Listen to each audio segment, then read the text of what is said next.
বাচ্চারা একদম দুষ্টুমি করবে না, আমি তোমাদের জন্য এক্ষুনি খাবার নিয়ে ফিরে আসব। কিন্তু মা, আমাদের একা একা এই বাসাতে থাকতে ভীষণ ভয় করে।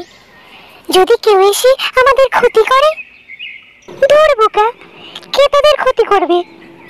তাছাড়া তোরা তো জানিস এই জঙ্গলে প্রত্যেকে আমাকে কতটা ভালোবাসে, তাই চিন্তা করার কিচ্ছু নাই।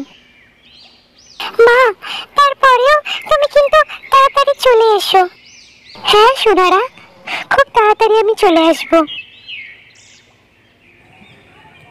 এই বলে টুনি বাচ্চাদের জন্য খাবার খুঁজতে চলে যায়। ওইদিকে বিশাল আকার একটি শকুন ঢুকে পড়ে জঙ্গলে, আর উড়ে উড়ে জঙ্গলের সব ছোট পাখিদের হুমকি দিতে থাকে। সকলের সুখের দিন শেষ হতে চলেছে। আজ থেকে এই জঙ্গলে প্রশাসন করব আমি। কে কোথায় আছিস সব শুনতে পাচ্ছিস? আমার প্রতিদিনের খাবার আজ থেকে তোরা জোগাড় করে আনবি, আর যারা আমার কথা মেনে চলবি না তাদের আমি আস্ত গিলে খাবো।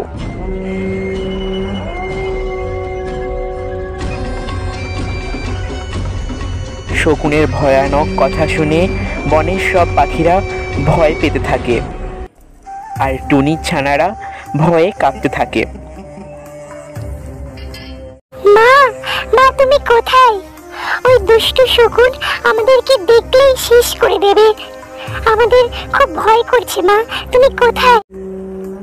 জঙ্গলে শকুনের উৎপাতের কথা শুনে টুনি দ্রুততার সাথে সাথে চলে আসে ছানাদের কাছে।